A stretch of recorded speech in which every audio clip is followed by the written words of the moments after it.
ummata Oromoo ijaarameen humna mirga Oromoo kabachiisuudhaaf qophaa'een kabajaan biyya isaa irratti qabaachuu qabu deeffachuudhaaf yoo mirgallee qophaa'ee yeroo itti argamu.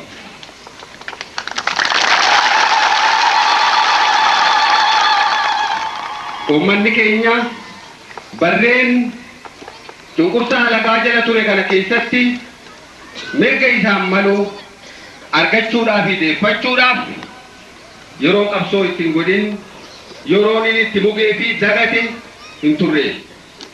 Haa ta'uti sababaalee garaagaraa kan uumamaa turanii hanga ammaa biyya baasaa irratti sadarkaa lammaffaatti lakkaawamee jiraachuun isaa eenyullee haaluu kan hin dandeenye.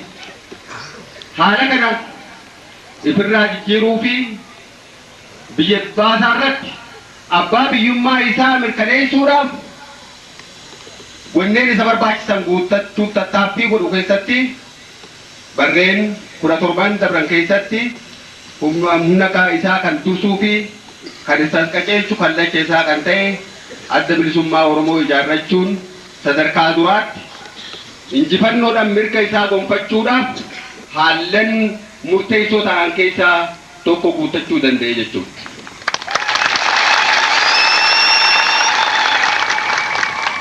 Dabrees dhaaba poolitikaa kan horate kana akka akeekni isaa fiixa bahu gochuudhaaf haallan barbaachisan hundaa'u guutee argamuu fi qophaawaa ta'uudhaaf karaa hidhannootiinis taanaan humni keenya jechuun adda bilisummaa Oromoo kan kallacha ta'ee nu dursu humna waraana bilisummaa Oromoodhaa ijaaree yeroo haalli gaafatetti qabsoo hidhannoodhaa qusannoo malee haallan hangam jajjabaatan yoo uumamanis danda'achuudhaan tarkaanfiilee hin tuffatamne fudhachuun uummanni Oromoo yeroo duraatiif erga gabrummaa jalatti kufe booda har'a ifaa sadarkaa tokkootis ta'u akka arguu fi mirga abdachiisaa akka gonfatu gochuun danda'amee jira jechuudha.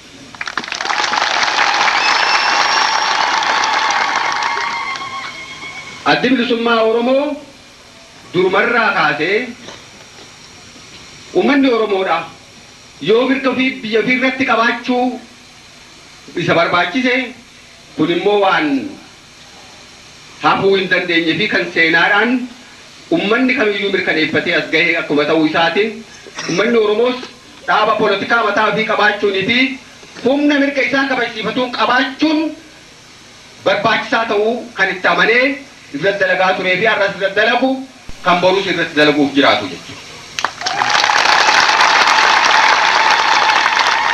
Egaa akeeka uummanni Oromoo hireetii biyya ofii irratti akka murteeffachuuf mirga guutuu qabaatu gochuudhaaf saganteeffatame bakkaan gahuudhaaf humna kanaaf barbaachisu yeroo yerootti akkuma haalaatti qopheeffatamaa akkuma as gahametti har'a akkuma isinuu uummanni keenyaa fi kabajamtoonni keessummoota keenyaa argitanitti humni waraana bilisummaa Oromoo cimsuudhaan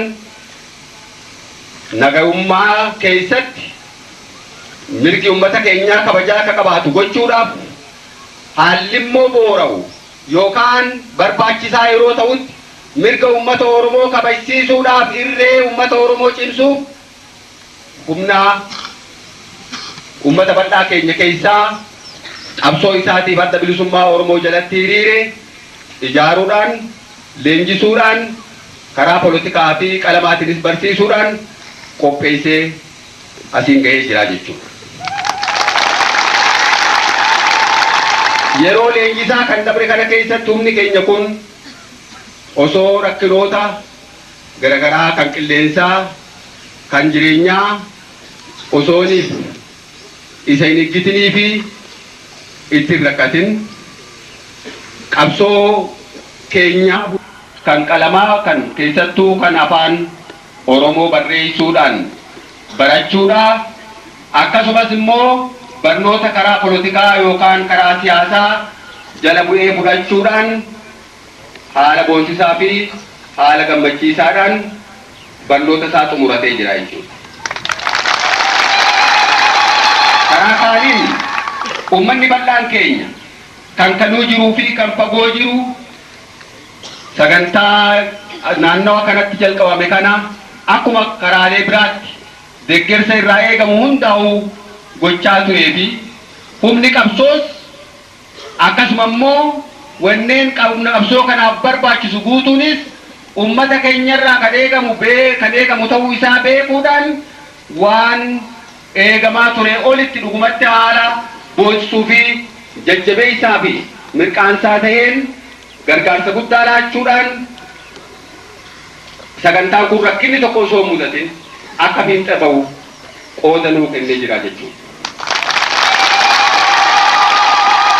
Egaa kanarratti duratti adda bilisummaa Oromoodhaa humni isaa qabeenyi isaa wanneen barbaachisan hundinuu kan uummata Oromoo kan biyya Oromoo irraa argamu jechuudhaan kan amanuu fi kanarratti hundaa'uudhaan kan dalagu akkuma ta'uu isaatiin har'a immoo haala manni keenya agarsiise kana hedduu kan itti gammannee fi abdiin uummata keenya irratti qabnu yoomirrallee daran akka cimu kan nu godhee jechuudha.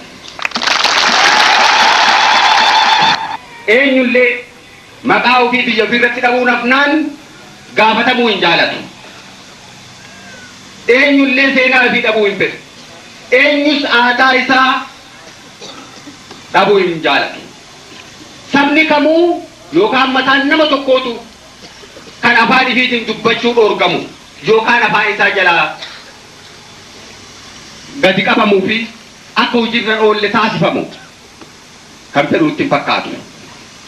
Uummanni Oromoos taanaan biyya isaa Oromiyaa irratti kanaan dura akkuma waliin quba qabnu wanneen yookaan mirgoota uummanni tokko bakka jireenyaa biyya isaa irratti hafnaan addunyaa kana keessatti qabaachuu qaban hundaa'uu dhabee asabuun isaanii jaalatamaa jechuudha. Wanti uummanni keenya kallachi uummata keenyaa adda bilisummaa Oromootis dadhabate cunqurfama. Gabrummaa biyya keenya irratti mirgi keenya mulqamee sadarkaa lammaffaatti jiraachuu. Namni biraa akkaataa nuti jiraannu nu murteessu. Kana didaa turree har'as ni mormanna borus mormachuuf qophii.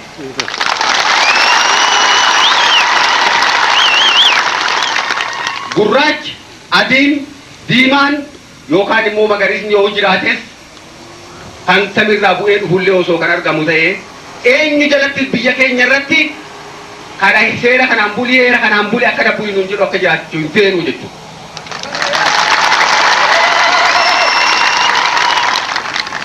Abbaan wajjin biyya keenya irra jiraachuu barbaade mirga uummata keenyaa kan inni biyya isii irratti qabu abbaa biyyummaa isaa kabajuudhaan wajjin jiraachuu ni danda'a jechuudha.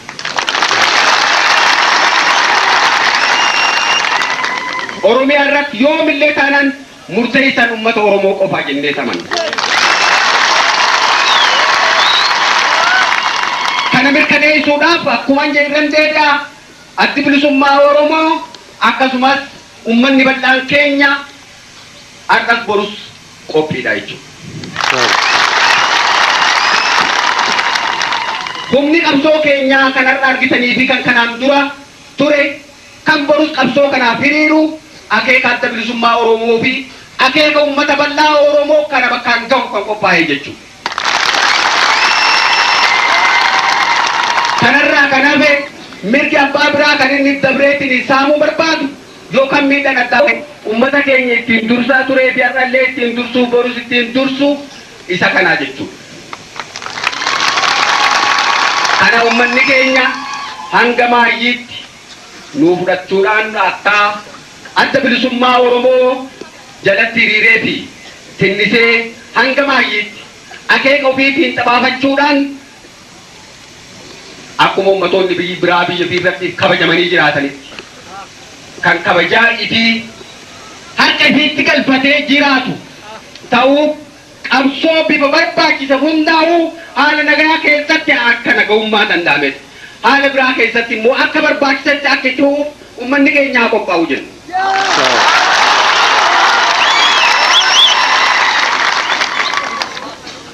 Egaa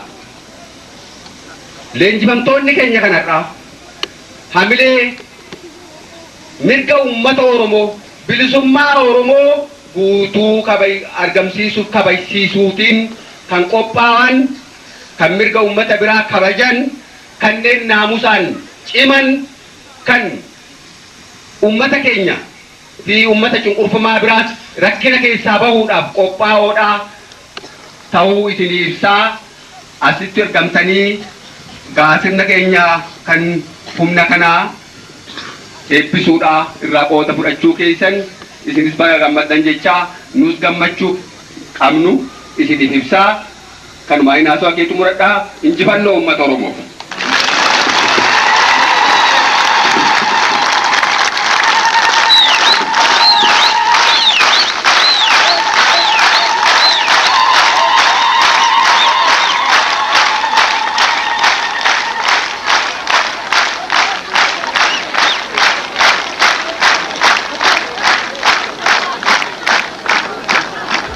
Tuan Oromo, wame kamisa alaba Oromo, rentan arsa. Tuan Oromo, wame kamisa fajisa bakenda, rentan arsa. Nadi gamada fi alamu kitesa, mamu nazamiri belle ma bakasa. Sarmu katoba padi kishango, sipas tejadan nama terku, arsadan arkamne.